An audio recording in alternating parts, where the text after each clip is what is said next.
Amis pêcheurs à la mouche, bonjour. On attaque les nymphes d'ouverture en série limitée. Donc ce sera des nymphes, comme vous l'avez deviné, qui sont assez lourdes pour les eaux d'ouverture, qui sont puissantes et ou teintées. Alors, pour ce premier modèle de nymphe d'ouverture en série limitée, c'est une bonne petite enclume, une bonne petite céramique avec une couleur inédite que j'ai appelée la pitcholine. Et si vous savez ce que c'est une olive pitcholine, c'est vraiment exactement cette olive claire qui est pas souvent exploitée dans les nymphes parce qu'on parle souvent d'olive foncée. Et en fait, là, la performance, c'était vraiment de trouver la bitungstène avec le bon coloris olive claire, mais bon, qui fait pas non plus chartreuse parce qu'après, ça pêche plus sur les poissons difficiles.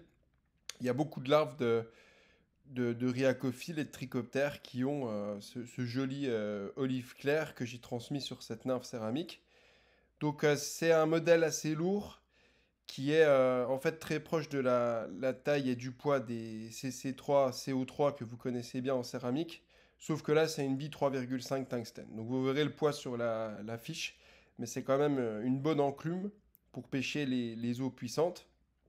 Après, ça peut aussi être une excellente nymphe, surtout dans les rivières à herbiers, hein, parce qu'il y a beaucoup de larves qui ont les coloris là dans les rivières à herbiers, mais pour les trous très profonds. Et je sais déjà que ce sera une excellente nymphe pour ceux qui pêchent les ombres en nymphe à vue, mais très profond du coup. Parce que quand il y a des ombres dans des très grosses fosses, des très grosses nymphes lourdes, ça peut quand même faire la différence sur les gros ombres. Voilà, donc coloris inédit, toujours avec des bits tungstène difficiles à trouver. Alors celle-là, comme d'habitude, je la trouve chez Eric Lelouvier. Il a vraiment des coloris de billes qui sont fantastiques. Et puis cette olive claire là, qui est vraiment la couleur d'une olive pitcholine, et ça lui donne une bonne gueule avec une petite peinture céramique maison sur le corps, avec un joli olive assez clair, un petit dubbing discret, et puis voilà, signature Nymph Evolution, donc solidité, réalisme, et puis hyper densité avec un corps en plomb et une tête en tungstène.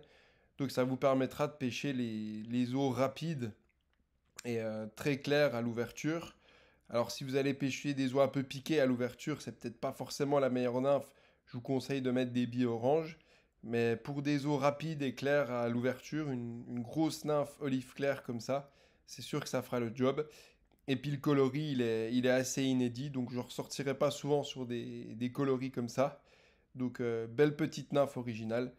Voilà, comme d'habitude, je vous la mets en cadeau, voire l'email associé. Et puis moi, je retourne à l'étau me faire une petite série de pitcholines parce que c'est quand même un régal de voir la peinture céramique sécher là-dessus. Ça donne des très beaux anneaux, un très beau rendu. Donc je me régale, c'est une nymphe qui sent déjà un peu le soleil de l'ouverture. Alors je vous dis bonne pêche à vous et à bientôt.